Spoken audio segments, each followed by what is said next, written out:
everybody, Tara here at The Style Signature, and I am so excited to be coming to you this week.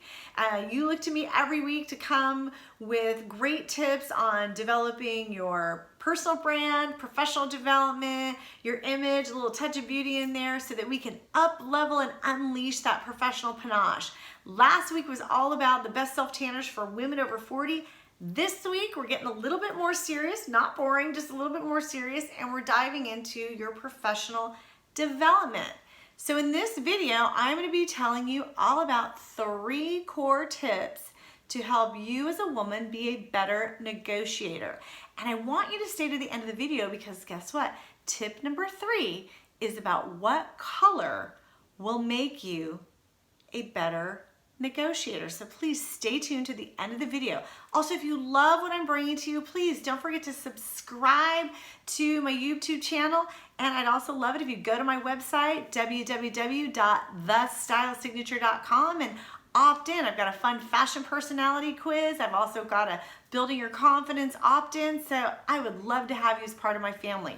All right. So tip number 1 for a woman going into any negotiation is to have a plan. Now, I know that sounds really, really simple, and to some degree it is, but what I mean by have a plan is the way I coach my clients is that you have to think in odds. It's kind of a weird thing, the human brain, and there's research to support this, but the human brain thinks in odds. So 1, 3, and 5. 1 point, I believe in a negotiation isn't going to be quite enough because if you get turned down, you have nothing else to go off of. 5 sometimes can be a bit overwhelming, not only for you, but to present to whoever you're negotiating with. So I really love the power of 3. So when I say make a plan, what I want you to do is walk into your negotiation meeting with 3 key points that you want to negotiate with. And then, so it could be, you know, one of them could be asking for a raise or a promotion. I mean, you name it, but I would have a minimum of 3. Then each of those 3 should have 3 sub-bullet points to support why you're deserving of these primary asks that you're looking for. So the power of 3 really sticks in the human mind.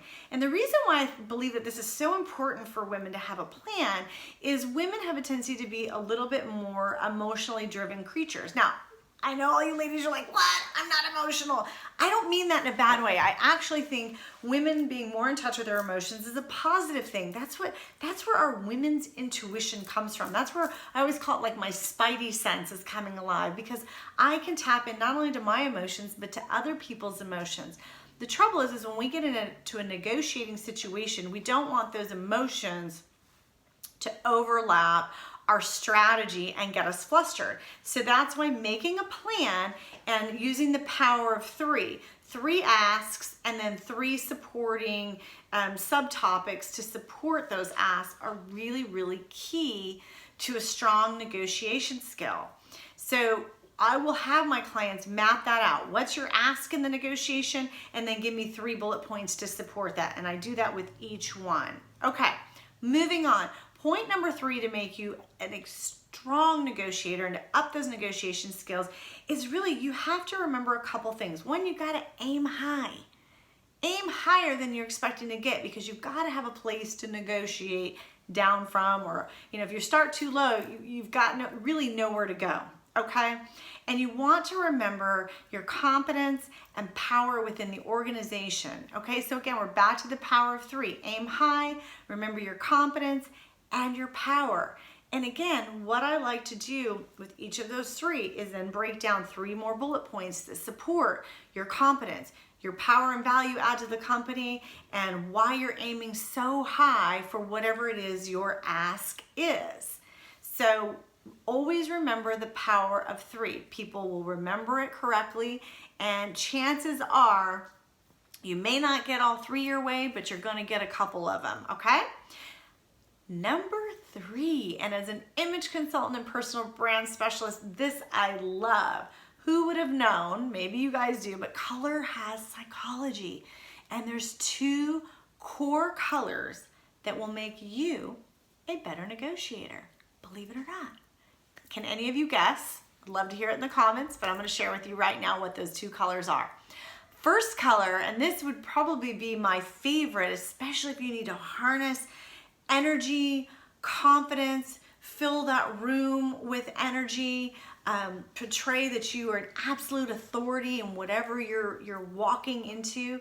That color is the color red. And I'm going to read a little bit of notes that I wrote down because I want to stay on point. But red, it signifies absolute confidence and authority in what you're doing. So it's a really great color if you're walking into the negotiation feeling extremely proud and solid in the kind of performance that you're offering your customer or your organization.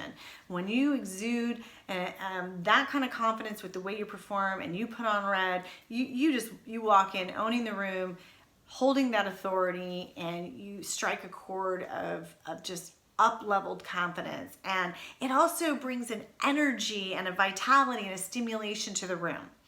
The only downside to red is that sometimes it can be aggressive. So if you're going into a negotiation and you're talking about more negative characteristics or complaints, or you're kind of on the negative side of a negotiation, red can then sometimes be considered aggressive, and also can be a little overbearing. So it's really about how you are internally feeling about your position when you walk into the negotiation on whether or not you should wear red or not. Again, if you are walking in a place of utmost confidence, rock that, that red dress or that, red blouse, because you're going to own the room.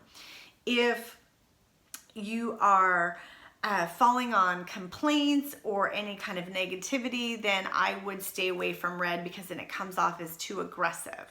All right. Color number 2 to wear in a negotiation is the color blue. And why do I say that? Because the color blue signifies two things. It has a calming effect, and it also, the psychology behind it is it's trustworthy. So if you are incredibly nervous walking into a negotiation and you know your nerves are going to get the best of you, I would highly consider wearing blue because it has a calming effect to the whole room. It has a calming effect to the people that are going to receive you. And if you feel like you need to keep those nerves at bay and keep a more relaxed feel to that negotiation, then blue is a fantastic color.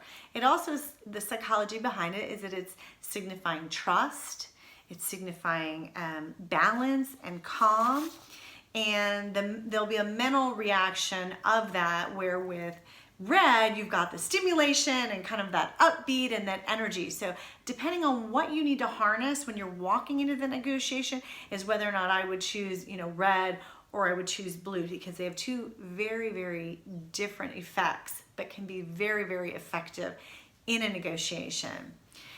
So I hope that you have loved what I have brought to you today, and that you can use, again, these tricks of making a plan, understanding your value and competence and aim high, and then knowing what color to wear to make you a more effective and stronger and confident negotiator. All right, please opt in, subscribe to my YouTube channel, go to my website, www.thestylesignature.com, and opt in.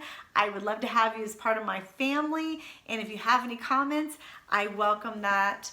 I welcome that too. All right, have a fabulous day, and I'll see you next week. Bye.